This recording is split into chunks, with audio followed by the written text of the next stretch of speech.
Hello there, you're watching The Pulse on the JoyNews channel. We're coming to you live from our studios here in Accra. This is JoyNews, independent, fearless and credible journalism. Coming up this afternoon on The Pulse, Finance Minister Ken Ofori-Atta to proceed with budget presentation slated for Thursday after 98 NPP members of Parliament stood down their demands for his immediate dismissal. This afternoon, we have details of an agreement signed by leadership of the New Patriotic Party and the leadership of Parliament to hold on to the dismissal of Ken Ofori-Atta until the issues relating to the IMF deal are concluded.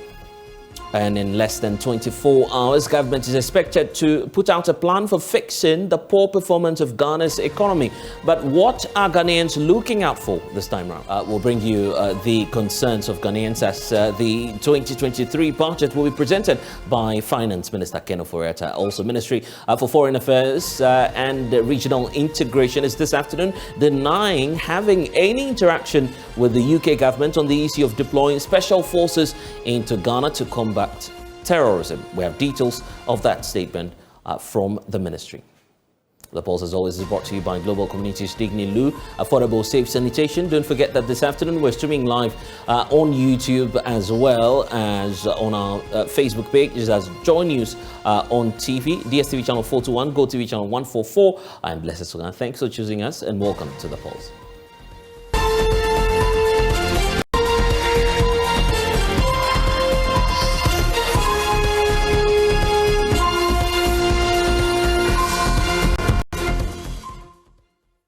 And you're welcome back to The Pulse. And our Finance Minister Ken Ofori-Atta is expected to proceed with the presentation of the 2023 budget statement and the economic policy of government, in spite of the initial demands by some 98 NPP MPs asking for his immediate dismissal. Leadership of the New Patriotic Party yesterday signed a memorandum of understanding between the MPs group and party executives on grounds that the issues relating to his dismissal will be revisited by the president once the budget statement presentation is complete, and also negotiations with the IMF are off the table. At least these are some of the key concerns we're learning from that agreement that has been signed. So let's bring you excerpts of what it is that leadership of the New Patriotic Party agreed on together with the NPP majority. So you have excerpts of that on your screens right now. It's under the title Resolution of Impasse in the NPP Parliamentary Group. And we know that per what has been signed over the past 2 weeks, especially after the President had engaged the majority caucus over calls for the ouster of the Minister of Finance as well as the Minister for State at the Ministry of Finance, and a statement on the engagement had been issued. The country has witnessed some sort of heightened public and media discussion on the same subject matter as this agreement is referring to as the background. They go ahead to talk about the fact that there have been occasional individual interventions by some of which have not helped the resolution of the issue in contention. Now, on the other hand, some of these interventions have contributed to the escalation of tensions and suspicions, I believe, within the New Patriotic Party. So beyond that, the NPP is indicating at this point that the meeting, which was held yesterday, agreed that the president will act upon the initial request of the New Patriotic Party Parliamentary Caucus after the conclusion of these matters.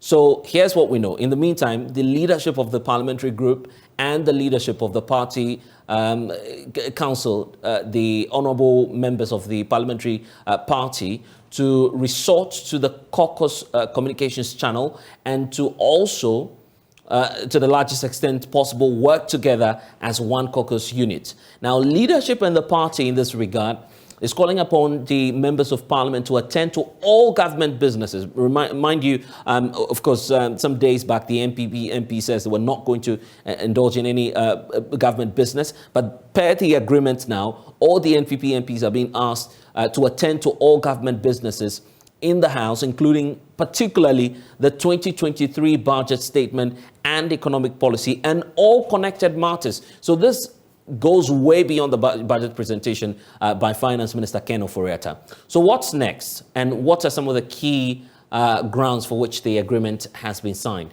There's a need for us to tell you about that because that's very critical to the conversation.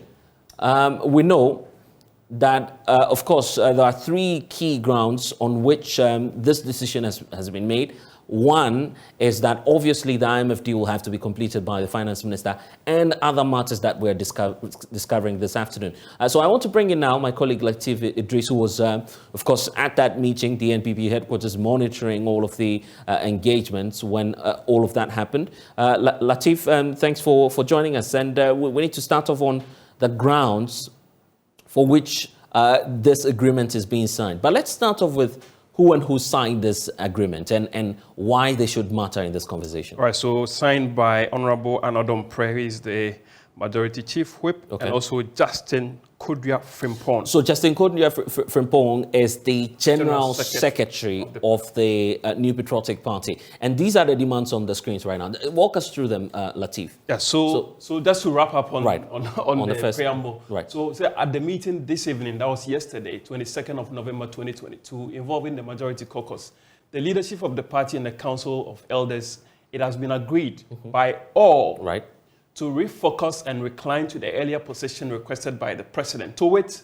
one, the demand to stood down until the conclusion of the round of negotiation with the International Monetary Fund. So that's the first grounds, because we need to be very clear. Initially, the demand was for the immediate dismissal of Ken Ofori-Atta. Exactly. Then we saw the 98 going to a special meeting with the president, and afterwards told us that they were no longer interested in this and that, well, let's go on with business as usual. Then, days before the start of the vote of censure hearings, they then reversed their decision. Exactly. Then we're now hearing of a new decision this time round to go back to the second position, which is to allow Ken Ofori-Atta to do business. But that will be on just three grounds, which we are seeing here on the screens. And the first one is the IMF deal. Yeah. Beyond that, you're also learning of some more issues as well. So we are looking at the second. That's the second point. The second. Yes. It has to do with the so first says allow Ken to go through with the IMF and finish with the negotiations, and then which will then feed into the 2023 budget. Right. Two, the presentation of the 2023 budget statement and economic policy on the 24th of November 2022 by the finance minister on behalf of the president. So it's confirmed that Ken Ofori-Atta will be the one to present the budget because as part of the demands, they did not agree that he should be the one presenting. In fact, they clearly stated that they would walk out if Ken is the one presenting the budget. And then now we also know that even the appropriation bill, they're asking the MPs to support that. To support that. That is the grounds number 3, which says the subsequent presentation and passage of the appropriation bill. So Ken, as the president indicated earlier, way before we got to where we are today, the president had made a point that allow Ken Ofori-Atta to go through all of these, after which I will take a firm and a conclusive decision on whether he stays in office or he's kicked out, which will be the request by the 98 MPs who are calling for. But as we are now learning, it's like they've once again backtracked. They backtracked, fell in love with the president, backtracked, and now it's like the president has won them back. What was the mood yesterday when that meeting was taking place? Do we know who was present and how come perhaps some influence was exerted? We're not too sure of what happened in that meeting. So at the meeting, it was actually a caucus meeting. That's how the MPP wants us to put it, that it was a caucus meeting and it wasn't a Council of Elders meeting the MPP MPs who are any signs of them? Any signs of these people? There were. I saw and I approached some of the elders of the party to get a sense of how the meeting went for them, but none of them was willing. I mean, obviously, none of them spoke. So we had them in attendance, and we have the MPP MPs in attendance. Some of them were from those who are rebelling against the Ken Ofori-Atta and those who are with him. So you get a sense that, okay, if they say it's a caucus meeting, you want to agree with them to some extent. We have the spokesperson of the 98 MPs who are asking Ken to go. That is Apia Kubi. He was there. I spoke with him earlier before he got into the meeting. Afterwards, we tried to engage him. He was quiet. He didn't even say a word. He just walked past us and That was it. And how about the majority leader? Because this statement we're seeing was not signed by the majority leader. It's instructive to note that. Because he wasn't at the meeting. This was supposed to be a caucus meeting, but he wasn't at the meeting. I don't know whether it takes something from the meeting, because obviously the majority leader is supposed to be at the caucus meeting. And that's a leader of government business, exactly. Don't forget, in Parliament. And we are making a case for why we need to support government business. Okay, Latif, let's wrap up with who you've been engaging on this matter. So I've been engaging the roads minister. He was at the meeting. Obviously, he's in the camp of the finance minister. I've been engaging the MP for Obuasi East. He was also confident about the kind of budget that will be presented come tomorrow, the budget that will give hope and inspire hope in the Ghanaian economy. Those were his words. And some other members of parliament that we engaged. We can take a listen to what I got at the meeting when the meeting came to a conclusive end yesterday. I don't think I have to discuss anything. After close to 2 hours of engagement behind closed doors, the MPs and members of the Council of Elders walked out but declined to comment on whatever resolution that was reached at the meeting. Roads Minister Kweku Amoakwata and MP for Obuasi East Patrick Boachi Yadom were dodgy when asked about the outcome of the meeting. The meeting went well, and it has always been going well. For MPP, we are together, we are united, and even if there is any issue, look, we have the capacity, to deal with our own issues and our own problems. We are together, the party, the entire party, through the party leadership, the leadership in parliament, up to the president. This party is always together, is one and indivisible. The government of the New Patriotic Party is going to present a budget that will bring hope to Ghanaians come 2020. And who is presenting that budget? Of course, who is the finance minister? But we understand you are calling for his head. No, till then, he is still the finance minister. Deputy Majority Chief Whip and MP for Tolon, Habib Idris, however, told JoyNews the meeting was a private caucus meeting. What I'm trying to say is that it's a private caucus meeting. So you don't just come in to interrupt into caucus meeting like that, especially like if we are having caucus meeting in parliament or the minority is having their caucus. So we just decided that, today we should come here and have our caucus meeting. So when you come in like this, uninvited, and then it's not good. It's not the best. So I beg you. This one, we take serious exception to that. It remains to be seen whether Finance Minister Ken Ofori-Atta will stay and present the 2023 budget, or the NPP MPs prevailed at the make or break meeting.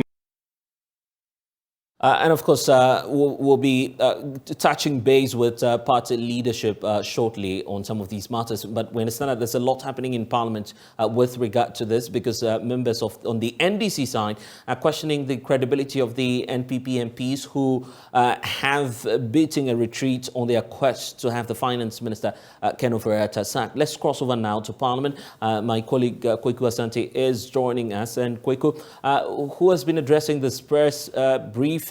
And what sense are you getting from the NDC MPs, especially as we know that the budget presentation will be happening in the next 24 hours? So the minority leader, Haruna Idrisu, has been speaking. He says that they feel betrayed by this time.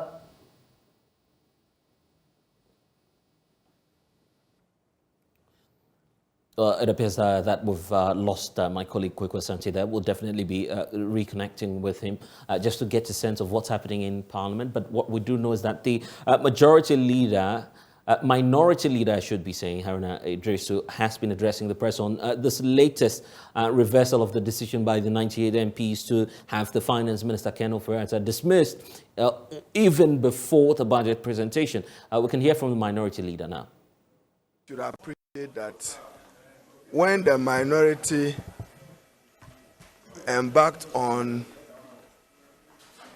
the constitutional journey of a censure warranted and guaranteed under the 1992 Constitution and Article 82, were not oblivious to the fact that to succeed, we needed support and cooperation from the opposite of the aisle. So get it right.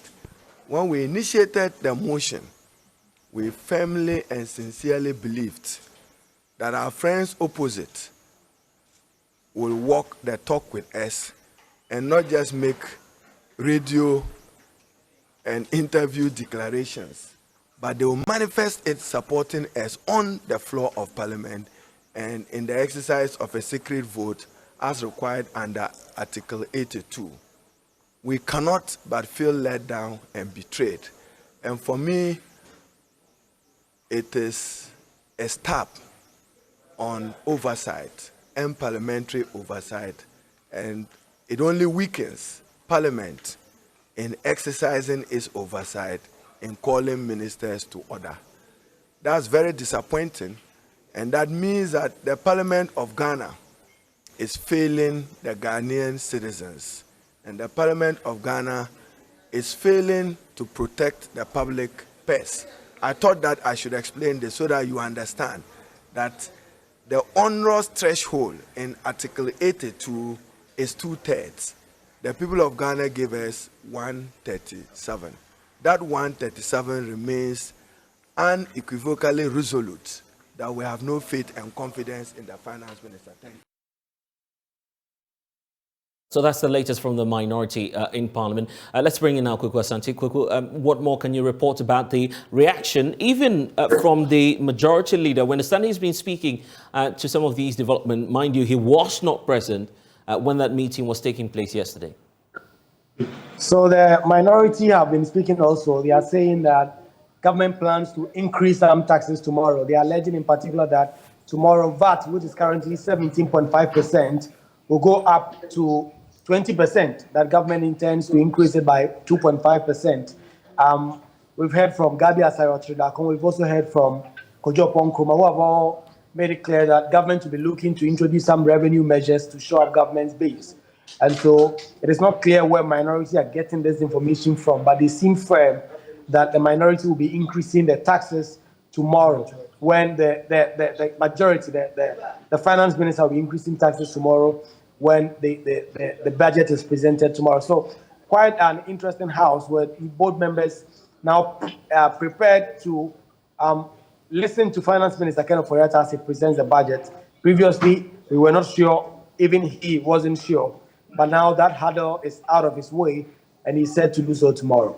And in fact, I'll be bringing in Richard Ahiangba, who's the communications director of the New Patriotic Party. He will be explaining some more issues to us. But finally, Kwaku, what I want to confirm from you is the issue about the majority leader, because he's key to this. The agreement we're looking at now does not have his signature. From your sources, are you able to tell why this happened? Well, ordinarily, such statements from the majority tables are not signed by the majority leader himself. The chief whips are normally in charge of these things because they go to the core of discipline. We have not been able to glean whether or not the majority leader, Chairman Sabonsu, supports this decision or not. But indeed, he has always been speaking and saying that he has been trying to calm these 98 NPP MPs from his side who have asked for Finance Minister Kenneth Ofori-Atta to be dismissed. And so he hasn't yet commented on this officially. Right. But sources say that he doesn't have anything against this new decision by the party. All right, then. And at this point, let me bring in Richard Ahiangba, his communications director for the governing New Patriotic Party. Thank you, sir, for your time. It appears that the integrity of your NPP MPs and even the party itself is being questioned, knowing that you are bringing to bear party interest over what some describe as that of national interest. How do you respond to concerns that you should allow your MPs to effectively discharge the duties the people of Ghana have given to them? Well, thank you very much.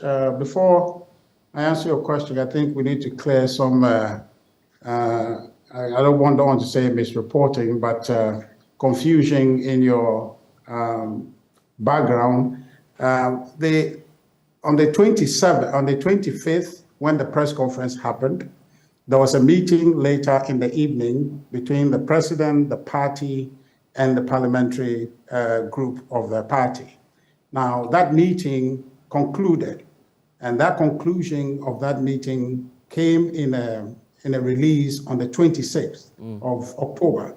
And the position there outlined was that they were going to stand down the demand that was made on the 25th press conference and allow for the finance minister to go through the motion of reading the budget, passing the appropriation, and then concluding the IMF deal, and then the request will be acted upon. That is the exact language of the letter, that the request will be acted upon. If I can supply you that letter, and I'm sure you have a copy of it. Now, yesterday's letter was an affirmation of that position, that we had an agreement, that agreement still stands. And this is in reaction to some reports that you have seen suggesting that some number of MPs would not adhere to that original agreement with the party and the government. So essentially, what discussion happened yesterday is not a new understanding that is being reached, is the old understanding that is being affirmed going forward. So I think I want us to understand it that way. So there are not two separate issues that have been agreed to or disagreed to. It's one issue. Yesterday's meeting merely affirmed the position that we should all be committed to that original position. What's the bearing of this latest memorandum of understanding on the earlier directive asking your NPP MPs not to participate in the vote of censure proceedings? That's a separate conversation. It's not related to this. So no connection at all, which means that directive will still stand. I'm saying that. Right. There was a press conference, which conversation is what we're having, and the letter you have read, released yesterday, signed jointly by the chief whip and the general secretary of the party, it deals with a separate issue. The release in respect of the participation or non-participation in the vote of censure moved by the NDC is a separate conversation. The reason why I'm asking this is that earlier, when that statement was issued, your general secretary was clear that due to the agitations within the party, you were taking another route in dealing with the concerns and calls for the finance minister to be dismissed. Per the MOU you have now, if you don't go by the tenets of what it is that was agreed in principle, and that vote comes up on the floor of the House, would you urge your NPP MPs to go ahead and exercise their franchise? You know, as a party, we have a constitution that regulates our behavior. And in Parliament, you have the whip system exists for a reason. And this is a quintessential parliamentary system and practice. So it works and the way it should work. But I don't anticipate a situation where our party would stand with an opposition party against the party interest when our constitution actually is clear in saying that as a member, you must abide and uphold the position of the party. That letter you are looking at, the one was issued last night, is a crystallized party position having been signed by the general secretary of the party. So it's incumbent upon me as a party member to adhere to that because that has become a party position. And I expect that all our MPs would honorably abide by it. It's not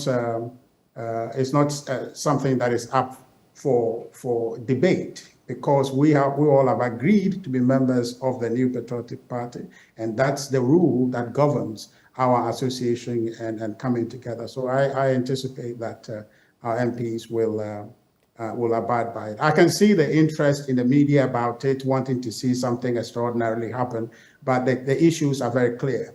To the extent that you run a media organization, you don't run it in a vacuum. There are rules, there are procedures there. Whether or not people adhere to it, you have to enforce them. And where people go counter to it, you have to punish them. Otherwise, there'll be complete chaos in your institution. So let's talk about that. So let's talk about some of the rules and regulations then. Some have criticized the party for ignoring the majority leader. Is there any reason for which it's not the one signing to this memorandum of understanding, knowing that his leader of government business?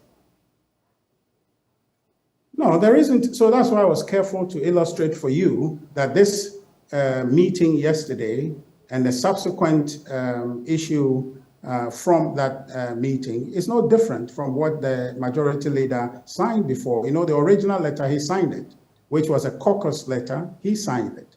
And so a meeting to reaffirm what he had already signed cannot be something against his will. He may not have just been in a position to be there at the meeting yesterday, but he was duly represented by the leadership of the party. Appropriately, the majority whip signing that document is the right thing to do. The feeling is that one person is holding the whole New Patriotic Party to ransom. Richard, why is it becoming too difficult? I mean, you are closer to the president. You've worked there as a research director. Why is it so difficult for the president to simply allow the finance minister to be replaced, if not at least dismissed? I'm sure you guys, I don't know, your media organization, I don't know if you have gone to the media commission to defend any of your employees. But the point is that it is not about him holding the party ransom. It's about a piece of work in front of the country that he is leading or he was leading before. Yes, the conversation has been advanced that possibly he could be let go, and IMF conversation is not with one person and therefore his removal will not affect anything. That could be true, but the point is that what is Ken Ofori-Atta's functional capacity crime? Is it that he's not capable? Is it that he cannot do the work and he's not done the work? It's not true. You were here when he went to before the ad hoc committee. You had his presentation. If you dispute it, you can say it. The NDC people who confronted him with allegations had a full day to actually bring the evidence that suggests that he's been reckless, he's been incompetent, but we're not able to prove that. So you can look at this as a purely internal political issue. And that's exactly what it is. You have to separate the two issues. There is no economic basis. And you know, the last time when the NDC was in office, there was a similar instance that arose about Sir Tekwe to be removed. And those who were alleging or causing for his removal to happen were saying that he was affecting the politics. In other words, his desire to do his work according to a certain laid down principles or enforce or implement or allow for some things to be done in a certain way was affecting the politics. So you separate the two. It is not economic. It's not that Ken is not performing. The challenges we are in today as a country, we must admit it. The president has admitted it. It has a global origin. There are things that we have to do as a country to fix it. Those things are being done. Those decisions and policies that has to be made to fix the problems we are in now will not be solely Ken Ofori-Atta's to divine. It's a cabinet position. It's a whole government solution that has to come. It is not Ken who had to imagine the solution to get us out of here. So the challenges that confront us today, it is not that Ken is not competent. It is a political situation, legitimately so, internal political situation that must be addressed. It goes beyond the internal. It goes beyond the internal issues, and I must point out what it is that the group of 98 pointed out. They said that it was a problem, a concern from their constituents. These are the words of the group of 98. Yeah, so it's about the people of Ghana asking that the NPP deals with the finance minister. No, I'm not disputing that. But what I'm telling you is that I just made a case to you that if there is an economic functional performance basis for removing Ken Ofori-Atta, the president would have done it. To say that he is not competent, he lacks capacity, he cannot do the job of finance minister, there is not going to be any equivocation about it. The president would have removed him. But what problem confronts us is political. And so that could well mean that the constituents of MPs are interested in him going. That is a political situation that will be addressed in time. And that is why it is not out of place to use our rules or our constitution as a political party to regulate behavior, to say that as a party, let's try to do what is it Ghanaians give us mandate to do. which is to serve this country, which is to deliver economic goods to the Ghanaian people. The president was acting in that regard to say, you, me, MPP, we want and promise Ghanaians, give us mandate. They are giving us the mandate. We are in the midst of doing that job. Ken is in the midst of helping us go through an IMF program. It's in the middle of preparing a budget to be read, which collectively allows us to deliver the goods for Ghanaians. Let us see to that. And when we finish, we can discuss the internal political appointment or the political situation that must be addressed. So the issue with Ken is not external, which is why our MPs will not join the NDC to censure him. And you saw that the NDC could not prove anything because there is nothing in terms of competence to be argued that Ken has not performed.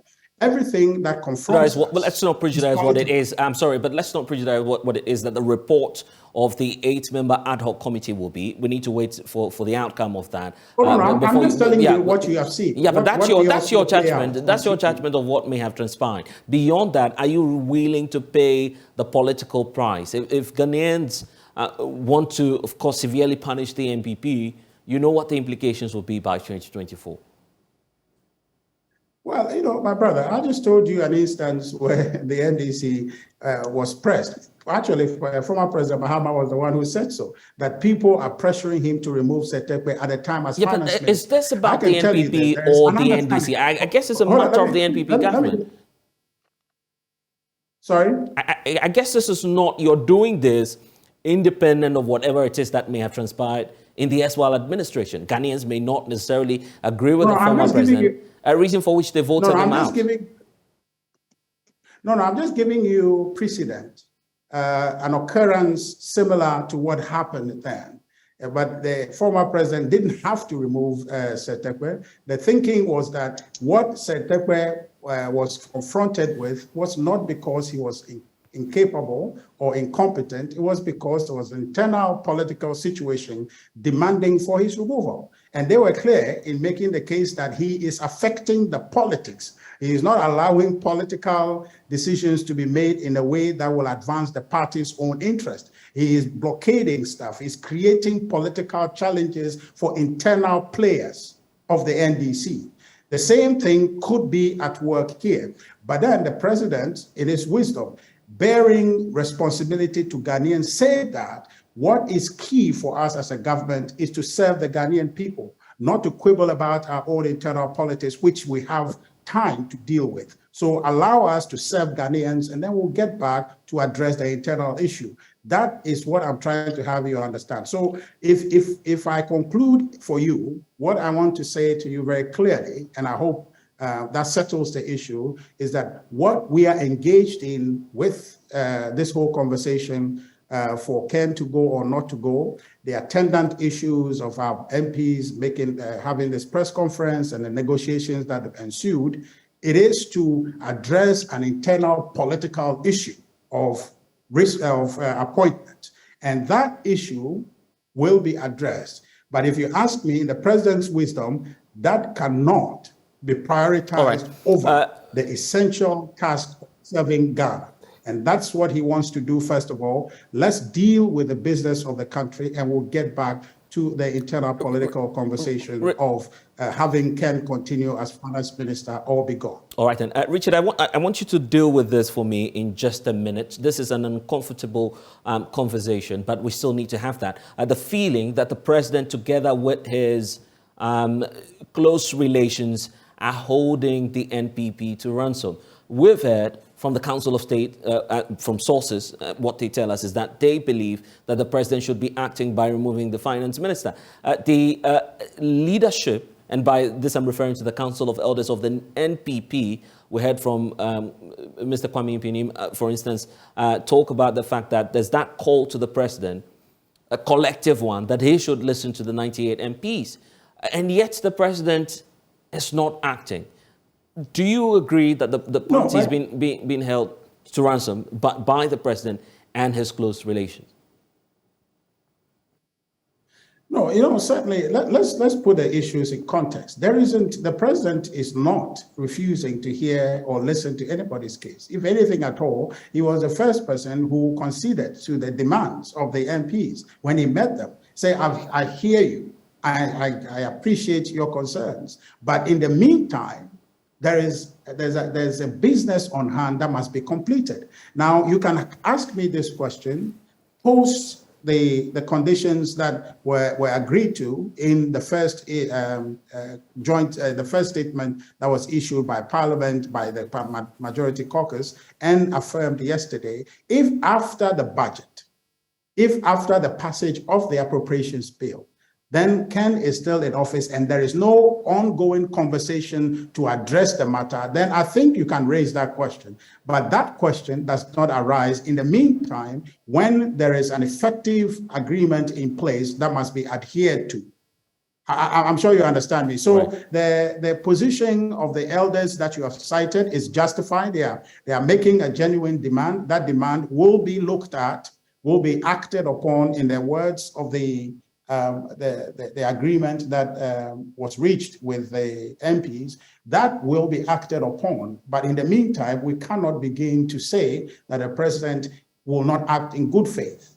But what is needed now is to ensure that the understanding that was reached between the MPs, the party, and the government is adhered to, and that the finance minister goes through with the presentation of the budget and the IMF deal conclusion, whichever one comes first, be able to do those things, and that the conversation effectively raised by our MP, supported by the elders in the party that you have cited, will be acted upon. And I think that that's a fair situation that we all have to respect, because when you reach agreement, you abide by it. Richard Ahiangba, thank you for your time here on The Pulse. That's the Director of Communications for the governing New Patriotic Party. Well, we're still looking up to the budget presentation because Ghanaians say they expect government's economic plan for the 2023 fiscal year to address the inflation crisis. Prices of goods and services have gone up beyond the 40% rate, with associated ripple effects on the cost of living across the country. Unemployment equally remains a high challenge, and there is little hope that government has the might or the internal capacity to address these problems affecting the economy unless there's a bailout from the International Monetary Fund. Ahead of the presentation of the budget, here's what some Ghanaians have been telling JoyNews about the expectations. And I'm saying that everybody admits that now the economy, things are hard. This dollar issue that is rising, affecting the petrol prices increasing, I want them to be able to stabilize, bring up policies that will be able to stabilize this dollar. I don't have any positive expectation that will have any positive impact on me personally. I'm feeling it as well, understand? So for me, I have no expectation, I have no good expectation, I have no positive expectation. What do you expect from the previous ones? From 2016 up to now, we are suffering. The drivers, we are suffering. I'm telling you from the gospel truth. They are suffering. When they work, they go home with empty hands. So at the end of the day, what do you expect? We don't expect anything. We are suffering. Government, my promises be brave. Promises be brave. But since then, we haven't seen anything. Nothing have changed. They accuse the previous government. And why say? We knew that previous government, they didn't do it. That's why we vote them out of power. But I say petrol, everything. So the confidence has been lost already. So there is no need for him to come and read the budget. I think if another person come and read the budget, the confidence must be back, and maybe things will turn around and it will be better for the country, for all of us. It's not NDC, it's not MPP. This is for Ghana. We want the best for Ghana, and Ghana should have the best. So we'll be expecting the finance minister. I hope he's the same person, right? Ken Oforiatta. I'll be expecting him to make amends. I mean, give us what we want, because Ghanaians have complained for a very long time. I mean, a reduction in the price of the fuel and even the dollar, the rate of the dollar, it is too high, and that is why we are complaining. You understand? Nowadays, when you buy something, it is like it is expensive, so you can't actually make ends meet. People are working and their salaries are not increased. Yet when they read the budget, I mean, at times you see that. Well, so there's a response to these concerns on the streets of Accra. The Ministry of Finance says the 2023 budget statement will be targeted at restoring macroeconomic stability. Let's give you a sense of what it is that we're looking at tomorrow from the perspective of government. So on your screens now, excerpts of that statement released by the Ministry of Finance, indicating that in accordance with Article 179 of the 1992 Constitution and Section 21 of the Public Financial Management Act 2016, Act 921, the Minister for Finance, so it's clear now that Ken Ofori-Atta, on behalf of the President, will lay before Parliament the 2023, I should say, annual budget statement and economic policy of government on Thursday, the 24th of November, 2022. The 2023 budget will focus on government strategies to restore and stabilize the macroeconomy, build resilience, and promote inclusive growth and value creation. It will feature prominent matters, including providing an update on Ghana's engagement with the International Monetary Fund and IMF's supported program, climate change strategies, and also the You Start initiative under the Ghana Cares program. Yet to date, macro-fiscal performance of the economy, fiscal measures, and debt management strategies to ensure debt and fiscal sustainability and to promote growth. So that's the statement that we're receiving from the Ministry of Finance. Joining the conversation now is Isaac Kofi, data analyst, here with us at JoyNews. Dr. Joseph Obeng is president of the Ghana Union of Traders Association, and Courage Puti is an economist. Thank you all, gentlemen, for joining us. I'd like to start off with what we are already hearing, and if that's anything to go by, then we should be in for paying more on VAT. That's the value-added tax. Kofi, help us with that. The state portal, that's Daily Graphic, I believe, is reporting that there may be some payments that we'll have to make in terms of VAT. Well, probably break the in terms figures of down. VAT, we are already paying 12% as the rate. Formerly was a flat rate, now it's a variable rate. So the 12% is what is actually the prevailing rate. So if you are looking at any increments, probably should be above 12%, so 13 or 14. That's if government intends to actually increase the current rate. But, you know, there's research by KPMG on, it's actually referred to as the pre-budget survey. And according to KPMG, they asked respondents a very simple question. You know, are there too many taxes and yet little to show for these taxes collected? So we have 4.3% responding, blessed that, you know, of the respondents said that they indicated that the government takes too many taxes and yet there is little to show for these taxes. We have 88.6% of the respondents indicated that government takes too many taxes and yet there is little to show. So there's intolerance to this announcement that we're getting, that a lot of Ghanaians are not open to that Exactly, idea. but if you look at the data, why would you think that government will actually be going so much or heavy on value-added tax? If you look at all the taxes on goods and services, we have about more than 5 taxes on goods and services. If you break it down and you look at what value-added tax, which is VAT, is bringing on the table in terms of revenue, it is actually the biggest component when you talk about all the other tax handles. So for this year, taxes on goods and services, we are expecting to rake in an amount of 36 billion Ghana cedis.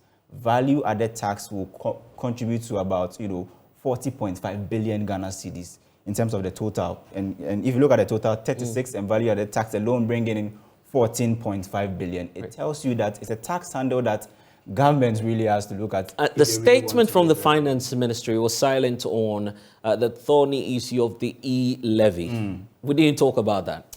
Well, e-levy is actually not doing well. So I've been looking at data from the fiscal, the Finance Ministry's fiscal data. And if you look at the e-levy, when we started this whole engagement, we were expecting to raise an amount of 6.95 billion Ghana cedis. We revised it downwards to 4.5 then, now to some 650 million Ghana cedis. So if you look at how much government has collected so far between the first and second quarter of this year, the target was 1.5 billion Ghana cedis, and we've been able to collect 93.7 million Ghana cedis. So we're way below. Way below. We've been able to collect just about 6.5% of our targets, and we are in a deficit, or we have a variance of about 1.4 billion Ghana. Kofi, and there are more fiscal matters we need to deal with, but I need to bring in now Dr. Joseph Obeng. And Doc, thank you for spending some time with us here on the show. The statement there, giving reassurances from the Ministry of Finance that indeed there will be macroeconomic stability going by the strategies that will be adopted. What's the key expectation of Guta as we go into the budget presentation? A crisis. Can you hear me? I can hear you loud and clear, Doc. Yes. All the three pillars upon which businesses thrive have broken. Interest rate, inflation, and exchange rate. Like the street callers said, or the interviews you did in the street, everybody seemed to know what is worrying the nation. And so what we have to do first and foremost is to stabilize these indices that I said. Inflation, we should be able to bring inflation under control. We should be able to bring measures that will stabilize the currency, and then also try also to reduce the monetary policy rate. And we are looking forward for measures, very prudent measures that will steer us to this direction. Otherwise, we will still be in a serious problem. So we expect that the finance minister is able to articulate their policy direction as to how they will be able to stabilize these indicators that is worrying the business community now. With regards to, Oh, go ahead, sir.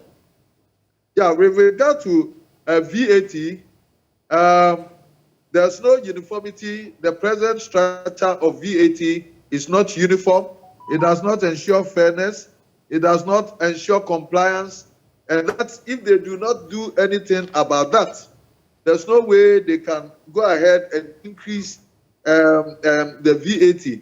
It's not going to occur well.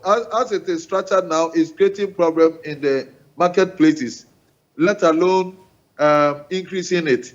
So that one, we are expecting that it should be looked at, and then make it a uniform tax where it is also affordable to ensure compliance. Most times they increase these taxes and compliance is virtually nil, and that's why they do not seem to get their target. Because how long can you continue to punish the taxpayer? So taxes, if they are affordable, the compliance is very high, and you can be able to get your this thing. Because now duty is also very high. Duty is very unbearable, and that because of the exchange rate, the factors of exchange rate, it has made duty payment gone up. The increase in benchmark values that is being perpetrated on us, even though it's not legitimate. That is not a required evaluation system to be used. DRA is using this discretion to its advantage, and it's making things difficult. Now, items that we used to pay 50,000 duty have moved to about 300,000, and this all compound to the cost of doing business. Yeah. I want to bring in now, and Doc, you have to hold on for us briefly. Courage Buti, who is an economist watching all of this. And Courage, once the finance minister talks about the possibility of dealing with the IMF update, it means, therefore, that indeed government is not backing down, not at least at this point, with the IMF bailout program. So how do we juxtapose that to the expectations of the business community? You just heard from the president of Guta indicate that the macroeconomic indicators are not favoring the private sector. Definitely, it's been a tough year, no doubt. And 2023, we are even up against it, really. And the IMF program seemed to be the slight specter of hope going into 2023 to help us restore some macro balance and then build some fundamentals on which businesses can thrive going forward. If you look at all of the issues of 2022, I think at the heart of all of those issues would be concerns about fiscal and debt sustainability and inflation chiefly. I think these are the major issues at the heart of all of what happened, what centered to the IMF. And the IMF coming to town will really focus on some of these issues and then trying to rebuild some balances, really. Typically, we had an issue with fiscal and debt vulnerability because we are not able to generate enough revenue. And then our expenditure controls were not as commensurate or were not as strong, really. And so it is not surprising that we are talking about raising taxes again, even if cost of living crisis seems to be upon us and we are all struggling with the current inflation levels and the general macro conditions, really. But I mean, you can't help it. Underlying this whole problem is that we are not able to generate enough, but our needs as a nation is quite large. And so rather than think of VAT, which is already quite punitive, I think we should start to do the things we haven't done in all this while. Yeah, but Courage, sorry to disappoint you. If that's anything to go by, government is giving their posture already, looking at what the daily graphic is giving us a sense of, that we may have to pay more in terms of VAT. Which would be quite unfortunate, but well, let's not jump the gun. I think we need to listen to the budget presentation tomorrow, but I actually think that where tax rates are, where VAT and itself is, and then the accompaniment, that effectively raises that tax handle to more than the 17.5% that we are being told. If you look at it in its practicality, it becomes a bit more punitive if you want to add some more to that. And I think Guta would agree with me on that, and many other players in that sector would agree on that. I think there are a lot of untapped sources of revenue that we haven't really looked at. And I admit it's a hard work to do. Look at the informal sector, very large. And we talk about this year after year, really. But look at that mason that puts up your house for you. Look at that carpenter. Look at that plumber. Look at that hairdresser. Look at that food vendor. Look at the many other people who we see do business by the day and walk by the street. They earn so much in profits, but never really pay anything to the national kitty because we do not have a system to bring them in. What about regulating those institutions? What about licensing, like akin to what the vehicle insurance taxes do, where you could get some licensing and then I become an agent. When I contract such a person to do a work for me, I have to inspect your license that you renewed it annually before I engage you in the first place. Can we begin to think about those ways as extra avenues to raising revenue? How long can we increase corporate taxes, VAT, and the many other tax handles that are available? To what end, really? And so I think, yes, we need some low-hanging fruits. We need to rake in revenue as quickly as possible, but that should not give us the license to make cost of living even harder than it is today. Okay. And my expectation is that some of the policies and proposals in the budget will be cognizant of some of these positions and views, and then will not bring out something that is overly punitive for the business community than it is already. Yeah, let's hear from the business community themselves. Dr. Obeng, the issue about taxes. Which of the handles would you want to off? If you are giving the opportunity, I'm sure that you'd say, well, let's give a leeway to the business community. But what are you on the lookout for in these trying times that will be very much pertinent in taking the burden off the business community? Dr. Obeng, if you can hear me, I was just asking about which of the key tax components are you on the lookout for? Yeah, I must say we are in times of need that the government also needs us to pay do our bit. And so I would say that whatever we have now should be okay, and that we are not expecting another layer of cost of doing business, and that we should not compound the problem by increasing the taxes again. We are not expecting any new form of tax, neither are we expecting that the old ones are increased. We can increase the tax net like my younger brother was talking about. That we expand the tax net, that we seal the loopholes. The loopholes, we've given a hint of what is happening at the free zones, what is happening at warehousing, and then the tax exemption policy that is being abused. In all these areas, the people who are abusing or taking advantage of these areas are the people who have the capacity to pay taxes. And these are people who are being left go off with these taxes. So we have to seal the loopholes. And then when we talk about increase of taxes, we don't. What we should also recognize that when we reduce expenditure, it can also enhance our revenue.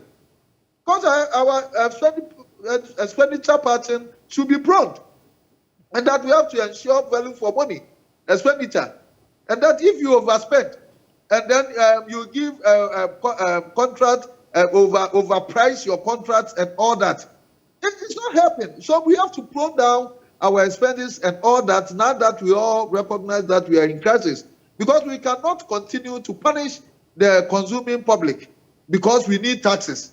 How long can we go up with the tax ladder? There should be an end point somewhere, and then manage prudently the little that we have.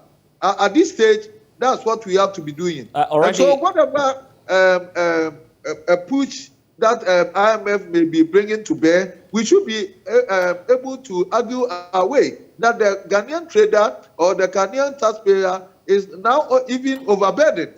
How far can we go? It will turn a point that we reach our breaking point. And then when taxes are very high, as I've already said, you don't even have the compliance for you to attain your target. And so they should look at these areas. And then with the regards with the foreign exchange directives by the Bank of Ghana, I'm expecting that the finance minister come out clearly with these timelines and then the policy directions as to the roadmaps that is set for us to be able to look within and then enhance on the productivity of the shortlisted items that we think we have potentials to increase, like the rice, like the oil, and all that. But with the statement of the Bank of Ghana is not in the right direction, in the sense that it will create panic, and then it also suggests that the rice importation or those products that have been shortlisted have been banned. How about the e-levy? We've not heard your position. At least the More Money Merchants Association have spoken about. I've said that we should expand the tax net. So e-levy is very much within my expectation. But then I've also said that taxes that are not affordable, the compliance level is virtually nil. That's what happened to the e-levy, and that the e-levy should be made very affordable, like 0.5. The threshold that they put about 1,100,000 Ghana should be take off, and then should be collected by the telecommunication companies, and then give the resources to government. If they do it and factor it as cost component with the communication industries, they will be able to attain their target without any stress. Dr. Joseph Obeng, we're grateful for your time. Courage, let me wrap up with you. Your views on the e-levy, and also tie that into what it is government says is that they'll be dealing with, I guess, which has got to do with expenditure. Some have called for some critical measures. We're in the era of a haircut, so government should also be thinking about that within. Well, yes, it is imperative, especially as we look forward to signing onto an IMF program. Beside revenue growth, you would also have to look at the expenditure and restrict it to absolutely necessary stuff. I mean, we've seen in time past that there were freezes on net freeze and employment. and there were other restrictive measures, really. What I do not envisage, like IMF will say, stop a free SHS or any of the social interventions, because IMF will encourage social spending. But to the extent that your revenue is unable to support it, then you would have to trim at some point. And that is where the conversation becomes, do I grow revenue to meet the expenditure? Do I cut expenditure to meet revenue, or do I do both so that I can have a balancing act somewhere? That is something definitely government would have to do. There is a talk about the size of the government and then the need to reduce it. I do not know exactly how much cost saving could come from that, but it's definitely something worth considering. In 2023, you could expect that we will not see another year of roads. You could expect that capital expenditure, CAPEX, could be lower than we've seen in years past, because government would have to do some consolidation in 2023 if we must restore some fiscal stability and then bring back our debt on the path of sustainability, really. And so those are broadly the things on the expenditure side they must do. We must look at the wage growth, and that is why the 60% demand of public sector workers for increase in wages, really, it's not something you can reasonably say will be granted, because the question is, where will the resources come from, especially when you can argue for and against productivity from those sectors, really. And so I think there is a big decision for government to make, but by all means, there should be some control on expenditure. On e-levy, e-levy hasn't helped anyone this year, and I guess the public dissent and the whole issues preceding its passage is actually part of the reason. Can we deal with a lower rate? Can we deal with a certain minimum threshold beyond which no e-levy will apply? Can we start to increase even the minimum value of transaction that will attract e-levy? If we did all of those and I did it with a human face rather than the dogmatic approach we adopted earlier, probably we are raising more than we have so far this year, and then the outlook could have been better. I believe that instead of the 6.9 that we targeted earlier, we could have aimed for a 2 billion, 3 billion, and incrementally grow revenue from that handle. That way we'll make that policy acceptable to everybody, and then you will not get the withdrawal or the dissent that you got from a lot of people to that policy, really. And so now that they've had a full year data from May till say end of year, they would have seen the trends and what the growth, possibly what could be done about it are. I definitely feel that reducing the rate from the 1.5 to something lower makes sense. And I feel that just like the telcos would do, I mean, beyond 1,000 cities, transfer charges do not apply. If we could look at something like that, even if it's not 1,000 cities, but there is a certain minimum threshold, I mean, beyond which the e-levy will not apply, that is something that can encourage patronage of that service, and by extension, we could make a decent 2-3 billion from that every year. That is definitely a good addition to the revenue basket. Well, this is just a prelude. We'll see what then will happen tomorrow.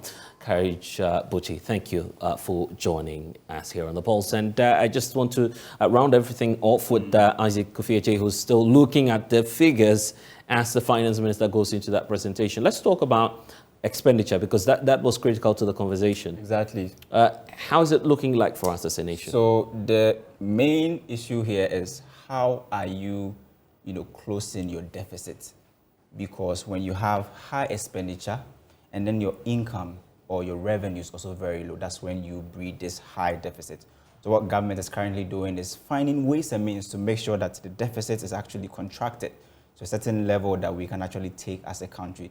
So if you look at the 2022, this year's budget, we were projecting to spend an amount of 137.5 billion. Right. It has revised downward to 135 billion. And even with that, we're still seeing deficits rising from 37 billion now to 38 billion. So we're beyond the threshold. Absolutely. Let me bring you this interesting statistic so we can end with.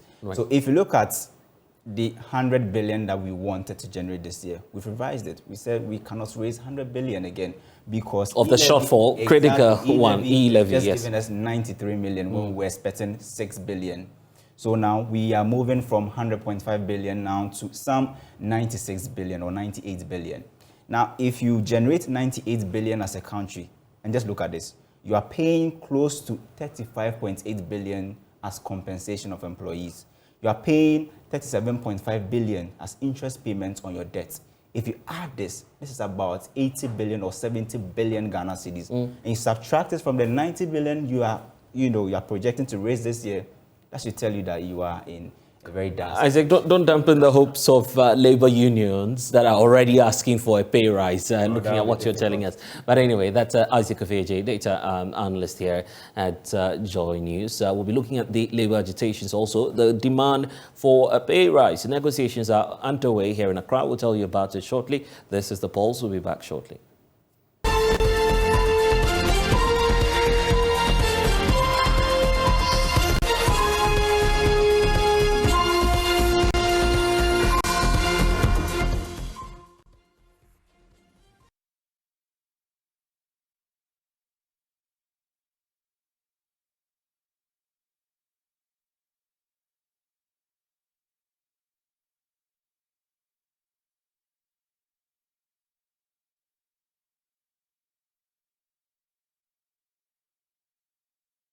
And you're welcome back. Organised Labour has rejected a 12% salary increment offered by government following days of negotiations. And of course, Tuesday's meeting, which ended in a stalemate, will reconvene later today. As we understand, it's even underway, where workers say that they will have to push for more, indicating that the 12% that is being given by government to take care of their needs is woefully inadequate following a spike in inflation. President of TEO, Ambrose Yao, indicated that they would insist on a 60% increment before the budget is read in the next 24 hours. Michael Papaniashale has been monitoring events which transpired yesterday. We'll be crossing over shortly to him, but here's a wrap of what transpired yesterday. The meeting, we just understood, has been adjourned to Wednesday, November 23, 2022.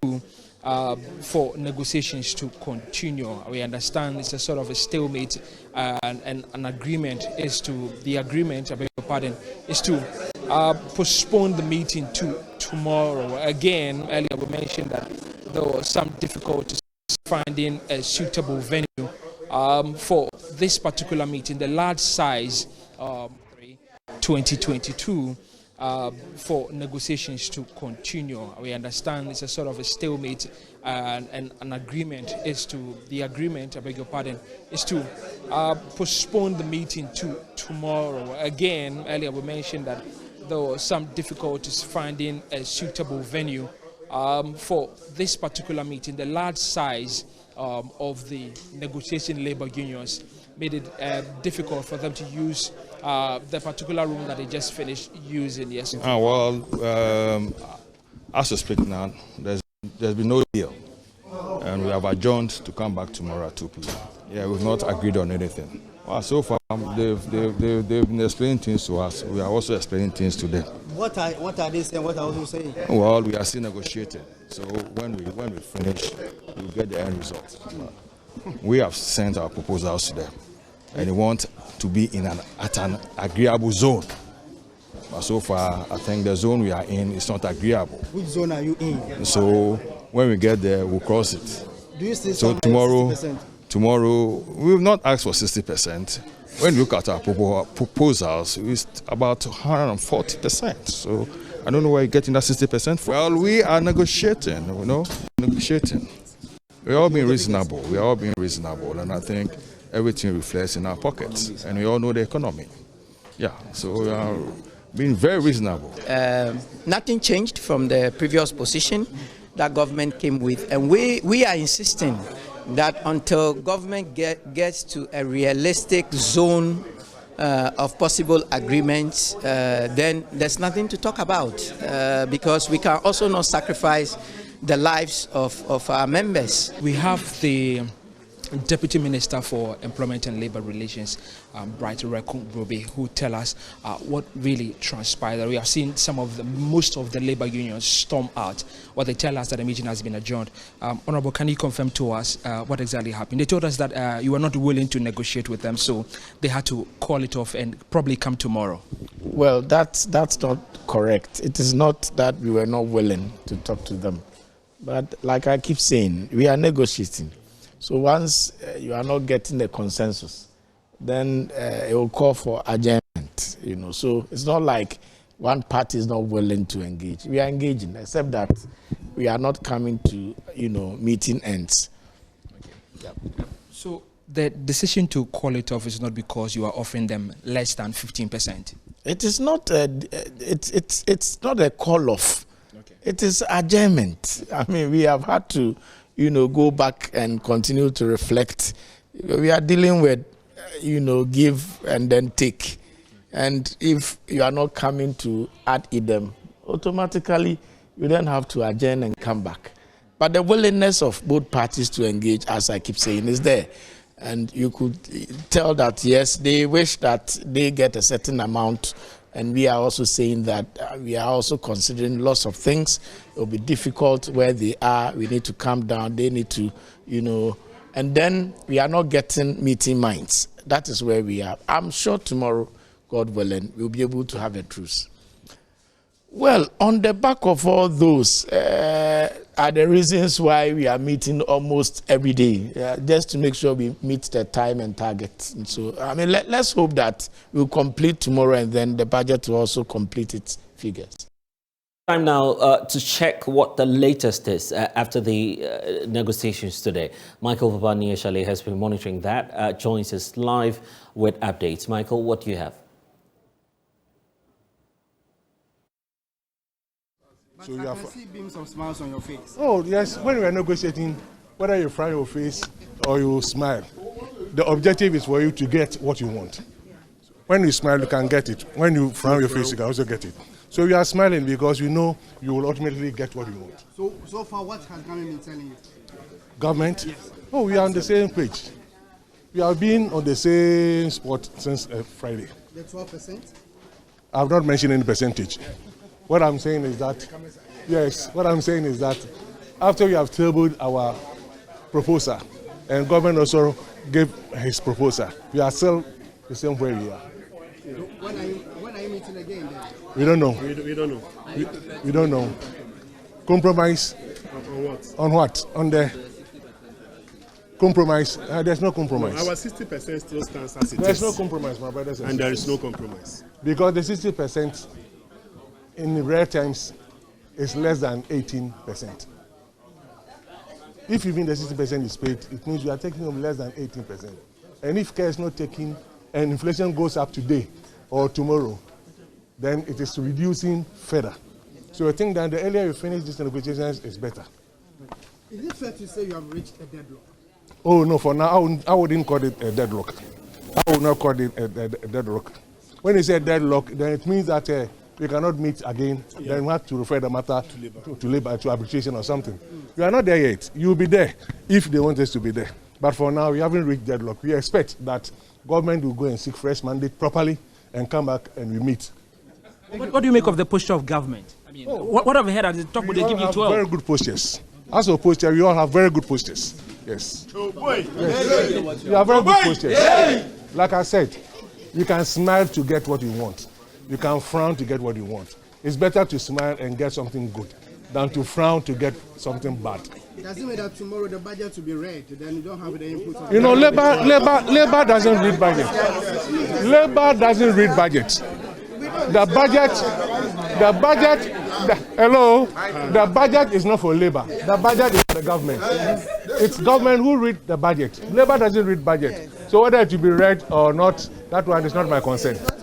It's not organized labor concern. Yes. Right. So we have Madam Bebeto Feriampo, who is the president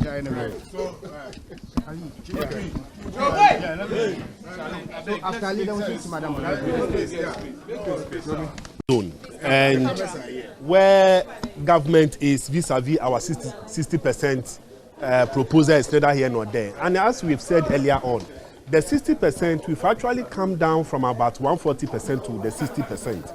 And even if the 60% is granted, if you take out the 40.4% inflation as it exists currently, it means we are asking for just about 19%, very minimal. And we should know that the current economic circumstances, nobody can predict it. You can have salary increment today, and tomorrow everything will be off. So we are asking government to see the plight of Ghanaians. There are people on the single spine earning less than 1,000 Ghana cedis. What 600 Ghana cedis? What can they use that for? They should look at that and then give decent salaries. Over the years, we've compromised and compromised. There is no money, there is no money is the song government sing all the time. And this time they are singing the same song, there is no money. And it is because every year they come and they say there is no money and then we give them the benefits of the doubt. That is what have landed us to where we are today. But we are telling them and assuring our members that they should remain resolute and that for this year's negotiation, we are not going to give in to any semantics, any gymnastics that the government will do. What would you describe what the government has already offered you? What would you describe it as? It's nothing to write home about. It's a drop in the ocean. What government have offered is nothing. Nothing at all to write home about. Nothing. Your position as organized member, don't you think it is it's not extreme. If somebody is asking for about 140 and I've brought you a proposal that comes to 60%, I mean, it's fair. Your resentment seems to be targeted towards Article 71 holders who seem to be paid. We have not mentioned. I mean, but yesterday, these are things that some of your members said. The most important thing is that we are all Ghanaians and we must be paid decent salaries. So you believe that government has money, even though they are IMF? They have money. They have money. They have money. Oh, they have it. But we are negotiating. We know what is in store. They have money. So we'll hear from some other members of the labor unions. Let's go to the Ghana Registered Nurses Association. What we are asking for in terms of the 60% is what we think that will give our members or workers out there some leverage, considering the current economic situation that we find ourselves. Did government table 15% today in your meeting? You heard right. Government tabled 15%. And we owe it to our members out there to actually also let them know what is happening during these negotiations. Yes, government tabled 15%. At the moment, we still have our 60% on the table. So you are not reviewing that downwards? It's not about not reviewing it downwards. I think that what has come out clearly in our negotiation meeting is that we want them to come into some agreement zone, a place where we can actually negotiate. We are nowhere near that negotiation because, you see, we are receiving 15% COLA at the moment. If you tell us that you are giving us 15% and you are taking off COLA in December, it's zero. So we are not actually negotiating when you have tabled 15%. So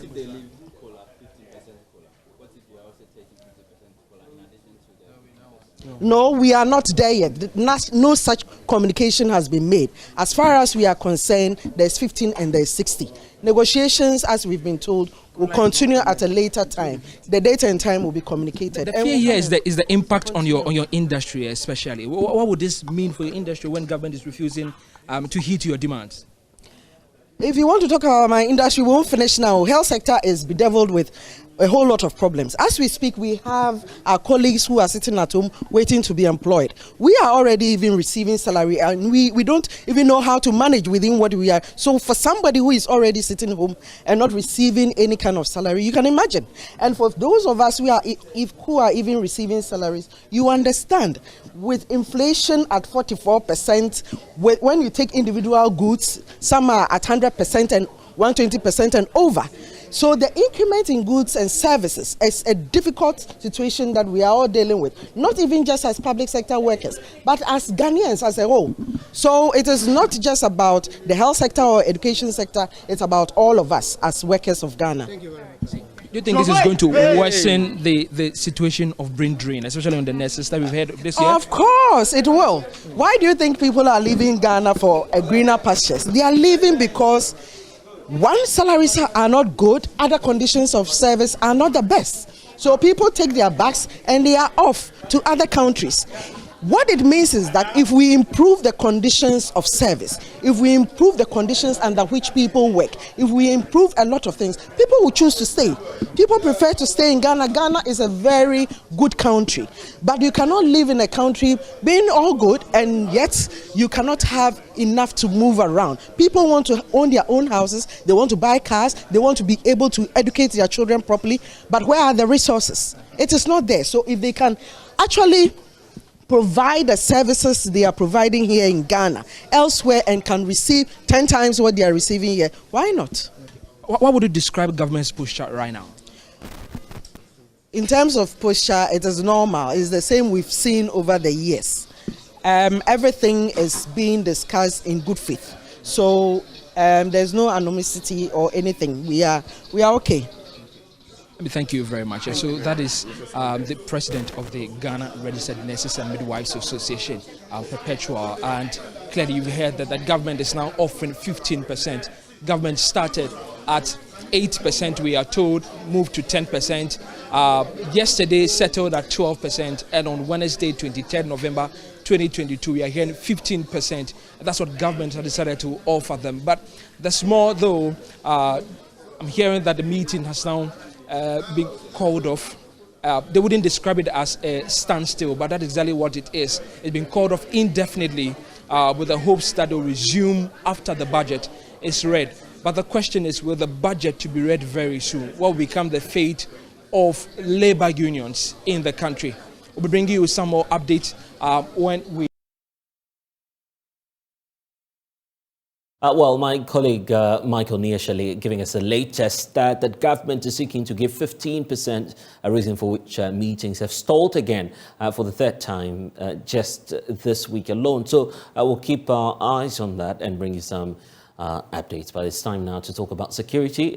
Ghana's Ministry for Foreign Affairs and Regional Integration is denying reports that it has sent an invite to the UK government to send some special forces here into the country as part of some moves to check counter-terrorism and to, of course, deal with jihadist groups in the sub-region. The government of Ghana indicated that it has no intentions to engage the UK officials on the issue of a possible deployment of the special troops as reported by the Telegraph. So we know that the reports by the UK media outlet, the Telegraph, reported that the British ministers of state who are currently in Accra as part of negotiations will this week hammer out a new strategy on the security arrangement. President Akufo-Addo at a counter-terrorism meeting dubbed the Accra Initiative yesterday called for a joint effort to tackle the problem of violent extremism.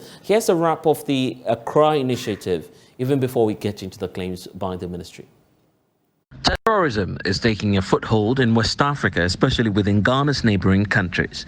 It is for this reason that the Accra Initiative is being spearheaded by the democratically stable nation, which is seeking to lead a pack of other nations to fight violent extremism.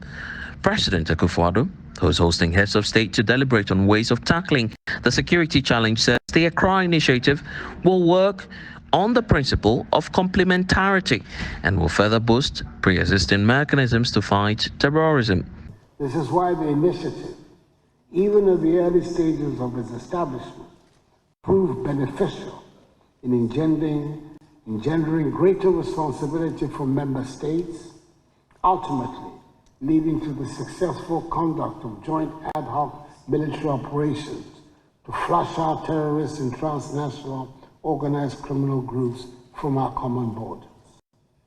It is also important to stress that the Accra Initiative operates on the principle of complementarity, ensuring that its vision and mission are consistent with the counter-terrorism frameworks of the UN, the AU, and ECOWAS. The West Africa regional body ECOWAS says the Accra Initiative is timely and will further advance the cause of dealing with the menace of terrorism.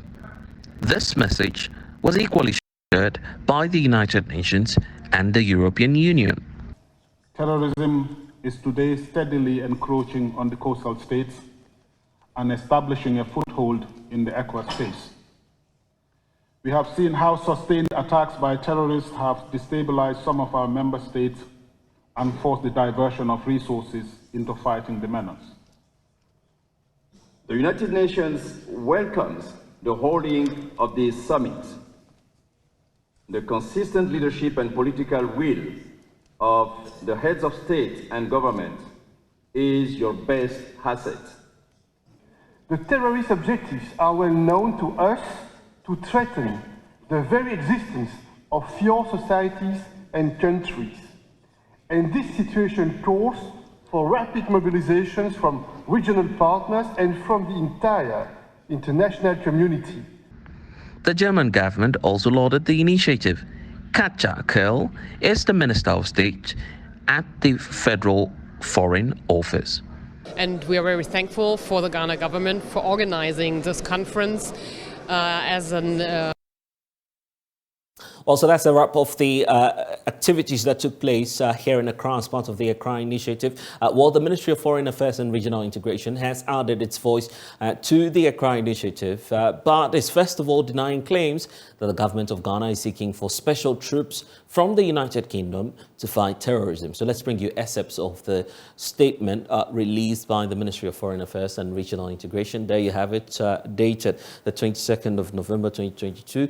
It indicates that the government of Ghana has the attention, first of all, of the government of Ghana has been drawn to a news item by the Telegraph, which was carried by the some news outlet on the 22nd of November 2022, captioned "British soldiers expected in Ghana after withdrawal from Mali." The story by the Telegraph, which was authored by Will Brown, the African correspondent, stated that the British government will has actually taken the decision to send 300 special forces units to Ghana to support the Accra Initiative.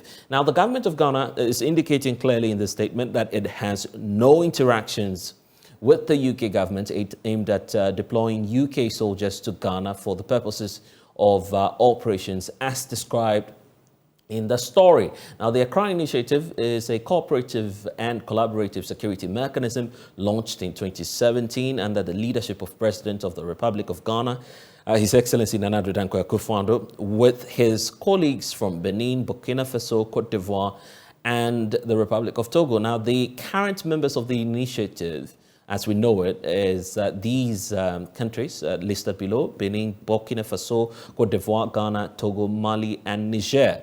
The initiative, as we understand from the statement, aims to prevent the spillover of terrorism from the Sahel, to address the transitional organized crimes within the common borders of member states. The initiative is also to further exchange intelligence, build capacity, and undertake military action against terrorist forces in the Sahel area that has threatened the coastal West Africa. The Accra Initiative, from the statement, is an African-led, African-executed initiative, which will depend solely on the armed forces and of its member states. So the presence of the UK Minister for Armed Forces, as we do know, was to participate in the Accra Initiative conference that was actually scheduled for the 21st and 22nd of November 2022. So the government of Ghana is stating categorically that the information regarding British Special Forces is false, and then neither Ghana nor any other member of the Accra Initiative has discussed with any of the partners any such request, or has made that application for troops to be sent in. And of course, it is noted that some persons on social media have already leapt on the back of this false news, as indicated in the statement, and they're spreading it across. So that's part of the reasons for which the Ministry for Foreign Affairs and Regional Integration is indeed going against the claims. So yesterday I caught up with the Minister for the Defence and also Veterans in the UK, James Hippie, who explained to me what exactly the arrangements are between the UK government and the government of Ghana. I think some great progress has been made this week. Yesterday in the ministers' meeting, there was a real effort to really think through what the Accra Initiative could be, both as a political construct and as a security organisation. And today in the Heads of Government meeting, we've heard some really good contributions that show that there is real determination here in West Africa for a West African solution to a West African problem. And you were centered on the U approach. Is it the case that terrorism is not a UK problem, or you are standing aloof just watching African countries deal with their own problems? No, I mean, and in fact, my remarks specifically said the opposite. What I said is that we must show solidarity with the African nations that are on the front line in this fight against terrorism. There is no doubt at all that you cannot be left to face this fight on your own, not least because the UK interest and the interests of our European and North American allies are being challenged by the insecurity that is here in West Africa. But what I also reflected is that 25 years of Iraq and Afghanistan have shown us that when we turn up and try to do the fight ourselves, we often end up making things worse, not better. And so what I'm saying is that we must show solidarity in supporting you, but we passionately believe, as you believe, that this must be your solution to your problem. So in what ways, practically, is the UK government willing to support the Accra initiative? Well, at the very early stages as we are now, the offer is how do we help with the development of the Accra initiative as an idea? How do our military planners help with the campaign design?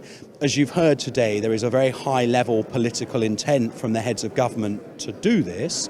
Now what needs to be done is to work out exactly what it looks like, and we've offered our help in that, and if that offer is accepted, then we'll be here. And that is the really important point here.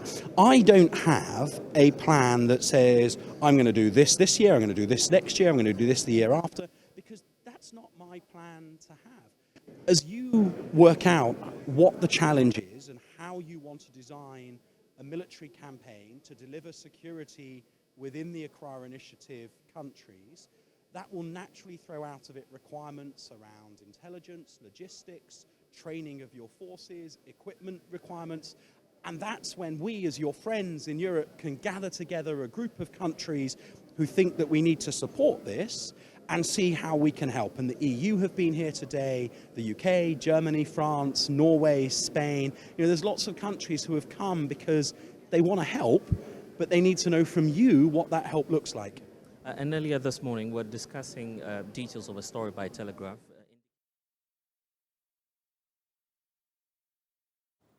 And that's all we have for you here on The Pulse. I'm Blessed Sogah. Log on to myjoyonline.com. We have updates for you there. See you again tomorrow.